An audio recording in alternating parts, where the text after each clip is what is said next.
இப்போது இன்றைக்கி வந்து சில்க் த்ரெட்டு, இந்த சில்க் த்ரெட்டில் தான் செயின் ஸ்டிச்சு போடணும். இதை ஸ்கேல் வச்சு ஒரு ஸ்கேல் அளவு போடுங்க. ஸ்கேல் வச்சு ஒரு லைன் போட்டுட்டு சில்க் த்ரெட்டை வச்சு அதே செயின் ஸ்டிச் தான். அதை விட இது கொஞ்சம் பிசுறு அடிக்கும், அதுவும் புதுசாக உள்ளவங்களுக்கு ரொம்ப பிசுறு அடிக்கும்.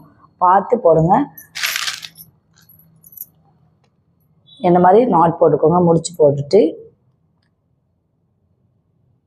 சில்க் த்ரெட்டில் தான் போடணும், பார்த்துக்கோங்க. இதுதான் சில்க் த்ரெட்டு.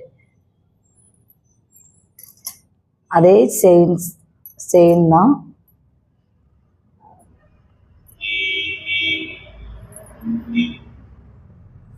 நல்லா பிசுறு அடிக்கும், பார்த்து பொறுமையாக போடுங்க. ஃபஸ்ட்டு வராத மாதிரியே தான் இருக்கும், ஒரு 2 நாள் கஷ்டமாக இருக்கும், அதுக்கப்புறம் ஆட்டோமேட்டிக்காக வந்துடும். அப்படியே அதே செயின்